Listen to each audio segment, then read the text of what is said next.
friends. Today we are going to do a very interesting topic, and that is about Gestalt theory. He is very popular. It was Fritz Perl who introduced this topic and this theory to the rest of the world. And he himself was a very interesting person. You will be able to see about his background in our notes. So you can go through it. This is chapter 8. So now let's see how we learn about Gestalt, and a very applicable and a good theory which is very useful to help our clients overcome some of the very important concepts that are discussed here. So now let's see one of the very important concept that is the at the basis of Gestalt theory is the concept of unfinished business. Now what do we mean by unfinished business? Right from the childhood, we have learned that there are a lot of repressed memories, repressed experiences that we put into our unconscious mind. It remains there repressed and it does not come out, and if it is not got an opportunity to be expressed in our life, then it operates from them. Now when it operates from there, it is like the strings pulling the puppet, and we are under that control. So it is our experiences, like people have got a lot of experiences which are causing them the stuck point, which means that they are not able to go forward.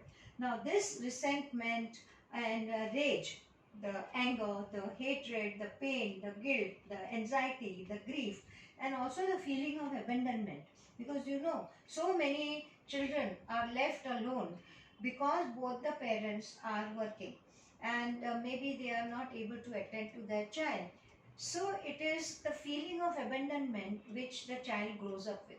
So all this is carried in his mind, and this is causing an impasse. Whenever he has to go forward in life, he has to make some very important decisions, etc. This impasse, that is a stuck up point caused due to the repressed material, is going to come in his way, which will prevent him from going further. So this is the baggage that he is carrying in his mind of the unfinished business, because this was never sorted out. It was just repressed and it was kept there. So it has never been expressed.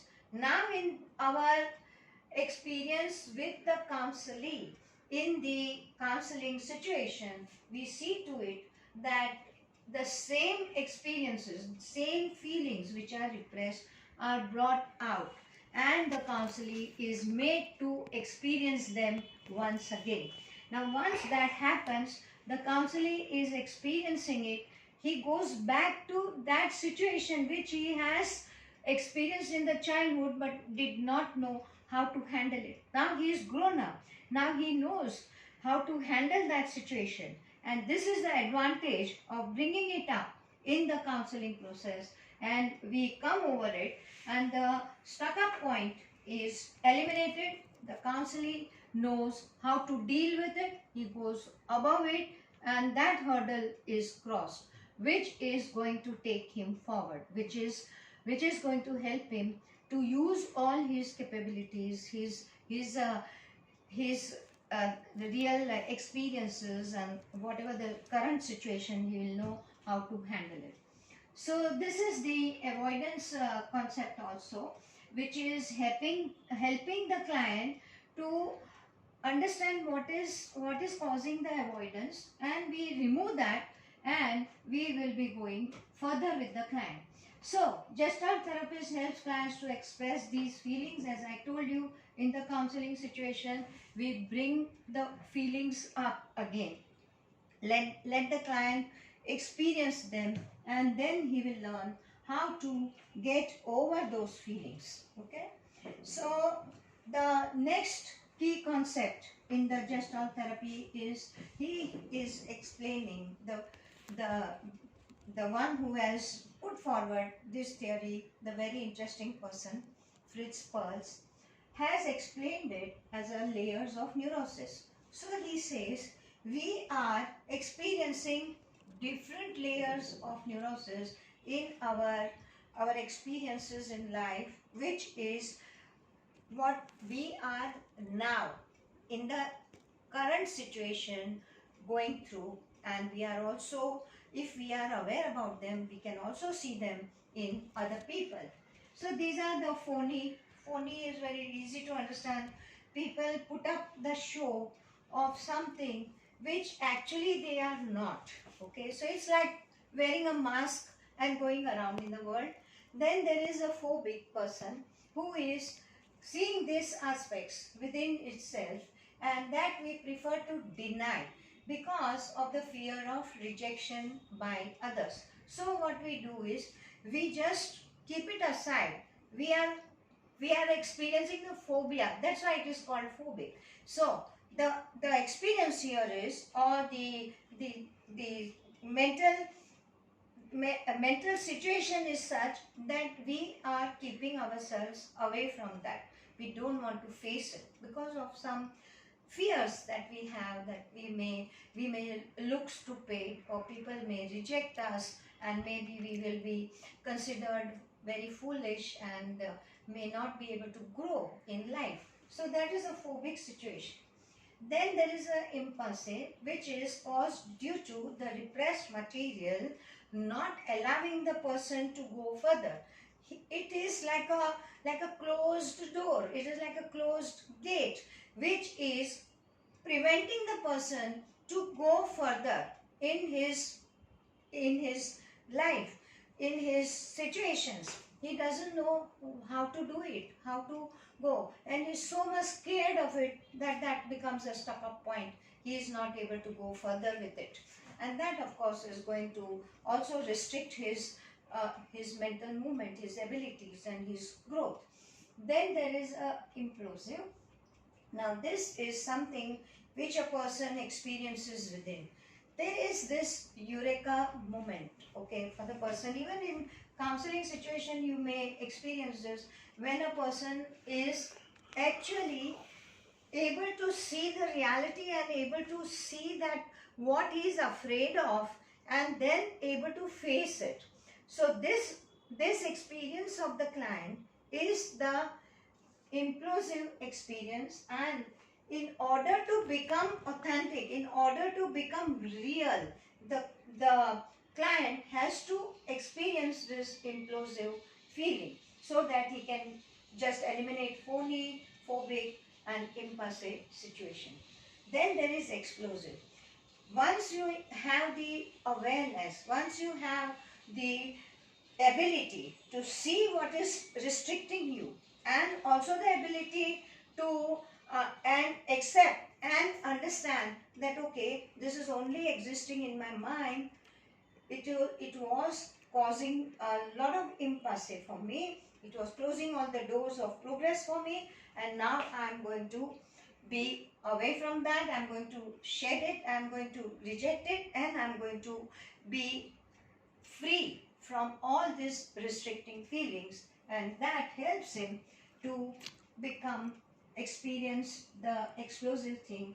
It becomes very useful tool for the client to be able to be authentic and also use all his capacities.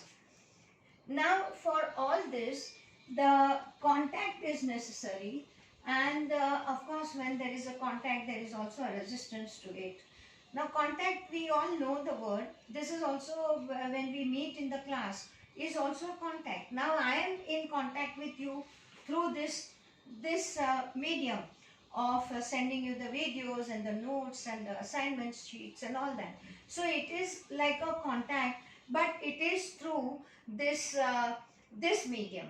When you come for the class and we are meeting here in the regular class, it becomes a personal contact. So now contacts are necessary for bringing about the change and also to go for further in life. That is for our growth. Now, this contact can be made not only by you being physically present in the class. I'm in contact with you now, this digital media, and that is also contact. So it can be through seeing, hearing, smelling, touching, and moving.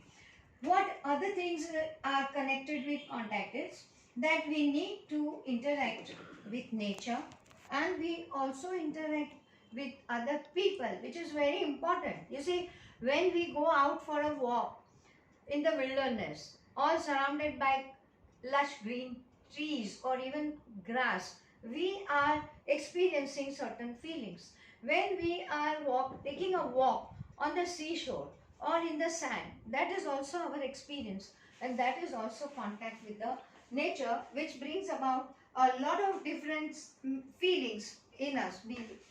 We may feel very happy, we may work out our problems. So many different ways the contact helps.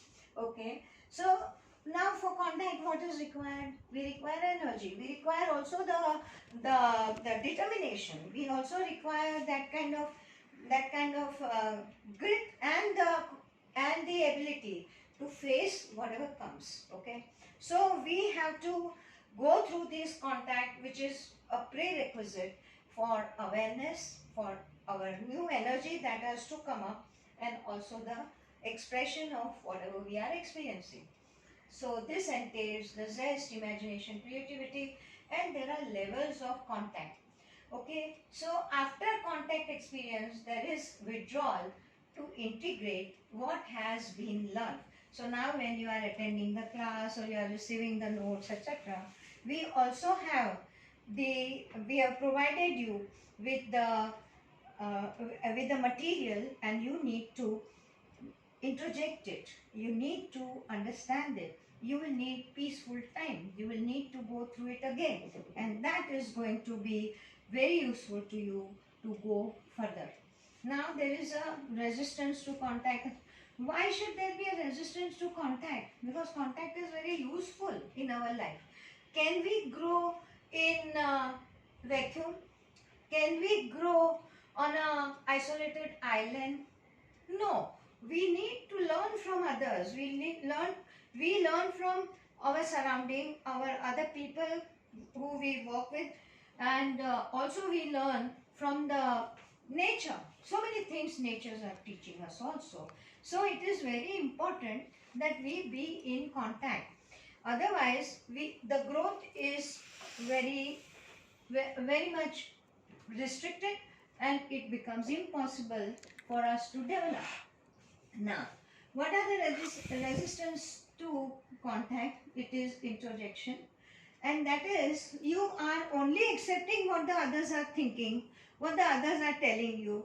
You do not develop an ability to think and act as per your own requirement, as per your own decision. So you are accepting other people's standard. Now there is a projection which also becomes a hindrance to your contact, and that is it attributes the inconsistent with self-image are put on to the others. Now very often you see people are very different under different situations, or I have seen people, men especially, when they are by themselves and they are talking to you, okay, they meet you anywhere, they talk in a certain manner. Now same man, when you meet, when he is accompanying with his wife or with his parents or with his family, may talk to you in a totally different manner, and sometimes it makes you feel surprised that what happened? Why is he now restricting himself? Why is he not that open and that very frank and that jovial person that you knew him when he was in contact with you all alone? So that is because of the projection. He attributes inconsistency in his behavior. Then comes a retroflexion, that is turning back to ourselves what we would want the others to do for us. Now we want that some people or we are afraid of them, we don't want to meet them, and we feel if I open up to this person, maybe I will be insulted, he will not accept me, or he doesn't like me. So we because of our uh, inner resistances, our inability to have faith in our self-esteem, our self-worth, we try to project that into other person. What we think of ourselves, we feel the other person will be thinking of ourselves, while it may be quite the contrary. That person may be quite open, he may be admiring you, he may be even thinking of you as a person who is worthy of his friendship or worthy of listening. So that becomes a retroflexion where we put things on back on ourselves.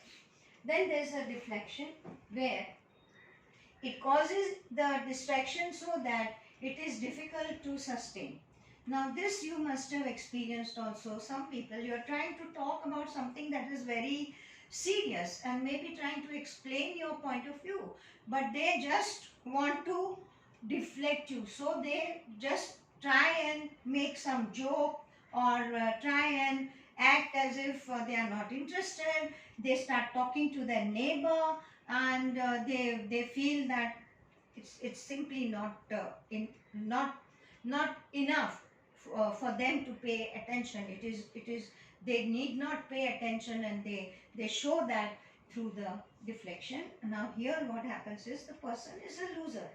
The person who thinks that he knows everything about psychology, for example, he need not listen to the lecture also, because he thinks I know all these things. I am quite well versed. So why should I be paying attention? This woman just keeps talking about something, and I know everything. That I know everything feeling is very common among students, and we have always experienced that these are the people who are actually deflecting the point of view of the other person. They are not humble enough, they are not ready to learn, and that is of course again coming in their way of progress, which is a resistance to contact.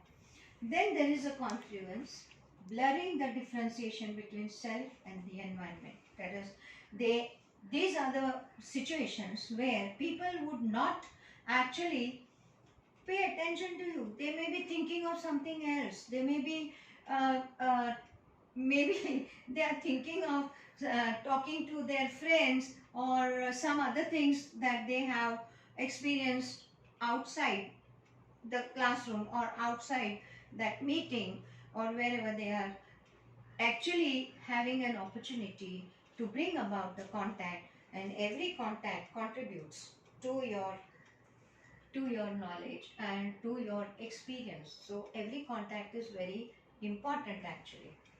Okay. Now, what is this energy, and what are the blocks to the energy? Now, blocked energy is a form of resistance, as we have already seen in chapter 4, where we have described Freud.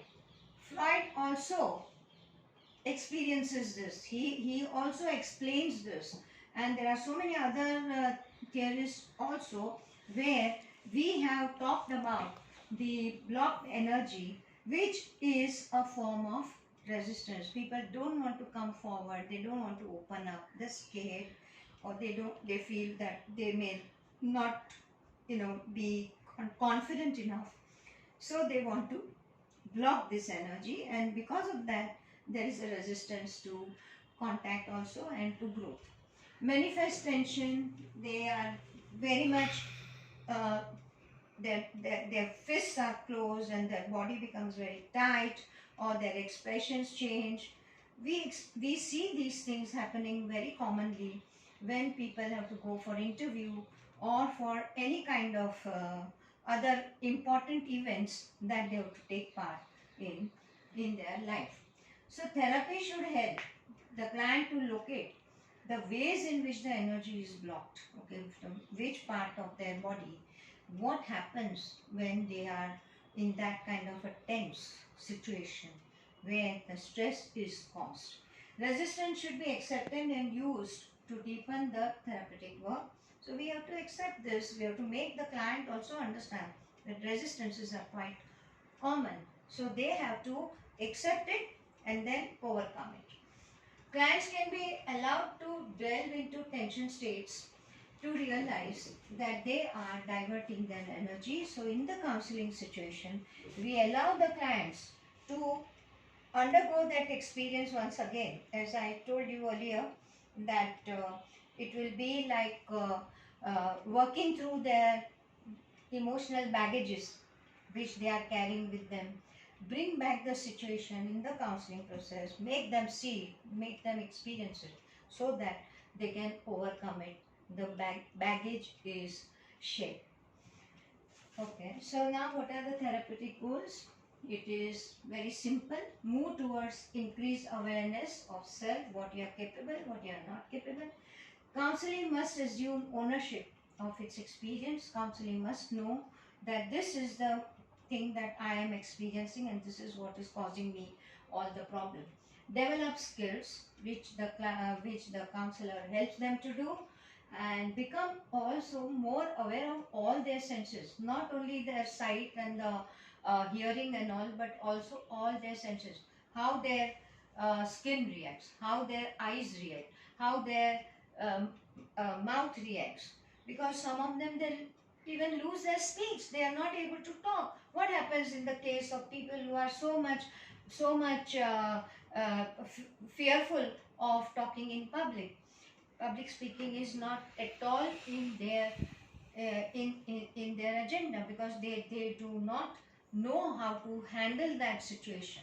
So they should be aware about all this and then they can work through it. Also, we need to bear the responsibility for whatever we are experiencing. If I am scared of talking in public, it's my responsibility. It is me who is afraid. So why am I afraid? Okay. What am I thinking when I see the crowd there of people? Do I see them as wolves who are all out there, vultures who are all out there just to pounce on me and just shred me into the bits and pieces? Or are they a very comfortable, very friendly crowd? So this is what is my projection of the clients, of the audience, and that is what I actually am getting back also. So we accept the responsibility of whatever we are feeling and then move from outside support to internal support. If the people are just supporting you from outside and your teacher is standing there and telling, come on, talk, yeah, okay, that's not going to help. Your own inner self must develop that kind of capacity where you don't need anyone coming from outside and helping you to achieve what you really want to achieve. So wherever you require to learn, the counselors are there to also help you, maybe your parents or any other family member like elder brother, sister or wife, or sometimes it is even your own children who can help you to get that confidence and to get that ability to remove all the impulsing and go further. I've seen so many youngsters encouraging their parents to do something which they are so much afraid of. Now, the Gestalt theory focuses on the language pattern. So they ask you to change the pattern not only of thinking but also about how you use your words. Because according to Gestalt theory, the kind of words that you use are actually related to the kind of feelings that you have, and they are actually contributing also to the feelings that you are generating. So it talk is depersonalizing, means it is like it is happening, it is outside you.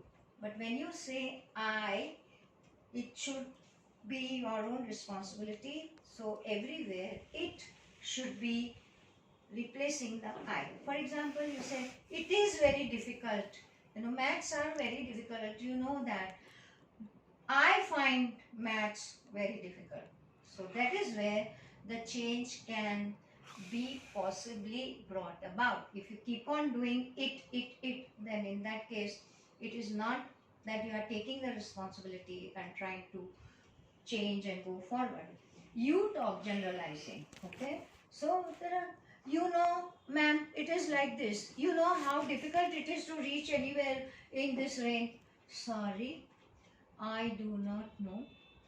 You can tell me what you feel about it. You feel it difficult to come in rain. You feel difficult in the traffic when there is traffic and there is a traffic crowd. So it is your experience, not my experience, to keep it to yourself.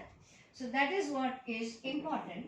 Then question, don't you know that how very bad our government is? They keep on putting all kinds of taxes on it, taxes on us, and we have to bear everything, and what they are doing for us. Now all these questions that a person is asking is also his moving away from the responsibility that he has to take for whatever his thoughts are. So it is not me who is thinking the government is bad. It is not me who thinks that the taxes are not necessary. It is you who are thinking that way. So it is your responsibility. So questions are for hiding behind. No, I am not going to allow you to do that. As a counselor, I would ask you to take the responsibility for every questions that you have in mind and come forward and also find answer to them. Now, denial of power within, change I should to I want. I should reduce my weight. Not enough, not enough. I want to reduce my weight. I should be doing my graduation. Not enough, not enough. I want to be a graduate. That should be your power. That should be your determination, and that is what is going to take you further. Metaphors indicate suppressed experience can be used to surface unfinished business. So people use the metaphors like, how it is, that the uh, the food looks always better in the other person's plate. No, it's not necessarily like that. It is you who are not appreciating what is there on your plate, isn't it? So you feel that other person's plate is with better serving.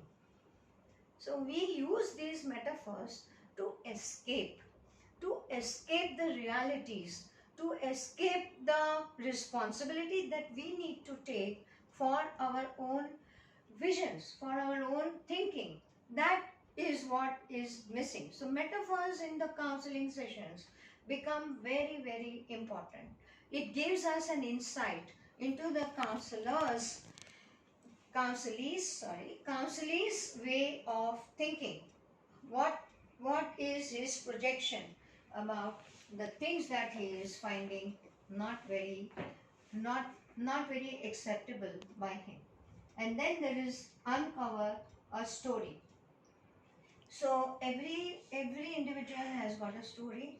So when they start telling their story, the counselor has to be very attentive, because every story unfolds what are the past experiences, how they have affected your counselee's life, and how it is affecting even today, and how it is causing all the difficulties that your counselee is experiencing. Also, it will give you an idea and a way of dealing with that counselee, taking him further, taking her further, and trying to improve his life situations. Okay, now we go to the Gestalt technique, and we have seen some of this in earlier lessons also. Earlier theories, like we have seen it in Adler.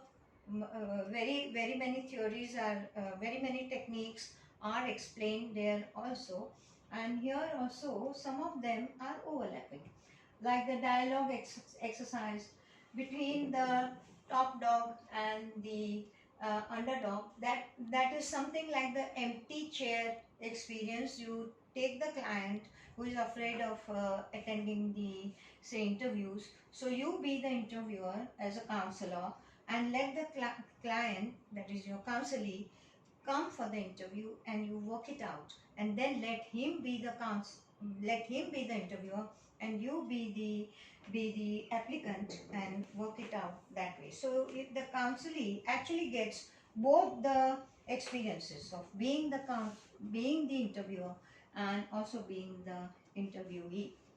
Now, making the rounds, go to each person in the group and ask them for something. You may even go around in your class, or even ask your counselee to go and ask for something which he is afraid of asking. Maybe he wants a promotion, or maybe he wants some money from his father, or maybe he wants to ask a girl for a date.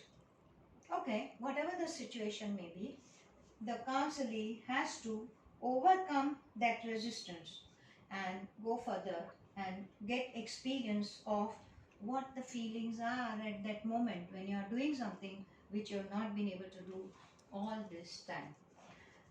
Okay, the next one is I take responsibility for. I have not done my homework. Sorry, ma'am, I could not bring. No, you take the responsibility. And I am responsible for it. I have not brought my homework today, and don't allow them to do any kinds of excuses like, okay, there were guests in the house, so I had to suddenly do some extra work for the other class or for my office, etc., etc. No, you take the responsibility for that. I have not completed my homework, and I take the responsibility for that. Playing the projection, person is asked to try on the size of the very thing they are afraid of. So if a person is, say, afraid of doing something, like he is afraid that he will be ridiculed, or he may not be able to go to a restaurant, and if he is not served well, he cannot even complain about it to the waiter. All right. So make him play that situation, right? Okay, so tell him that you are going to the restaurant, and even if the food is good, you act it out and say, this food is no good. So much you are charging and you are serving me this kind of food, I am not at all happy. Let him work it out. Let him experience it, and then understand how very easy it is to be able to meet with the requirements, simple requirements in life. Then there is a reversal technique, where the client is made to take on the role opposite of what he usually plays. If the client is usually very shy or very resistant to talk, tell him to do the talking. Tell him to come forward and meet people and talk to them. So this is something that you can play out even in the group sessions. We can play out all these techniques very easily, and that makes some people come out from their resistances. Then there is an exaggeration exercise. Suppose if the client is very fond of say, eating sweets, ask him to eat sweets. Exaggerate it. Okay, eat sweets for breakfast, eat sweets for lunch, eat sweets for snacks, eat sweets for dinner. Don't eat anything else except eating sweets. Okay, so you can see how it will work for the client to get bored of and to understand how very futile those things are that he is all the time wanting to do. Some people are smokers. Okay, ask them to keep smoking one after other, until they get so much bugged with it, so much fed up of it, that they decide to experience something very opposite. So this is something that is the exaggeration exercise. Now, staying with the feeling, there are so many people who actually come to you, and they are narrating some experience they had, which is actually making them very sad. But while telling you that, they are maybe with a smile and they are laughing it out and say, oh, this is what is happening, he just slapped me, but how he is. It is not very important that he slapped me, because I could have done it, but I have not done it because I am a decent person, etc., etc., whatever the explanation is. So they are not staying with the feeling that they are actually experiencing. They are trying to avoid that experience, and then they are actually not able to really experience those feelings and get that strength to get rid of it and go ahead and become more strong emotionally, so that any such experience in life they are able to come over and go stronger, achieve things that they really want to achieve in life. So with that, we have come to the end of Gestalt techniques, and we have also come to the end of discussion about Gestalt's theory. I would want you to go through it. It's a very, very important theory, as well as very, very useful. It is used widely all over the world even today. One thing I would have maybe missed in telling you this: what is Gestalt? What is the word meaning? Gestalt is a German word, and which actually describes the whole. Okay, so here the idea is that different parts of the person is brought together. Here we believe in synthesizing everything rather than analyzing things. Okay, so let me give you the example of a car. Now the car is a one whole machine. Okay, if you take its tires, or its gearbox, or its machine, it is not going to help, it is not going to work. Only the car as a whole, when all parts of it are used and brought together and they are all put in the proper places, in its proper positions, then only the car will work. The same thing is with the human mind. If we are neglecting one part of our mind, that means that part is not contributing to our working, to our growth. So this is what is happening in Gestalt. So Gestalt is a theory where we try to bring in all the various parts which sometimes we have shed. We have just kept it in the dark or kept it away from ourselves because of some early experiences. In the counseling process, we bring them all together and make the person work as a whole. So that's the meaning of Gestalt. Thank you.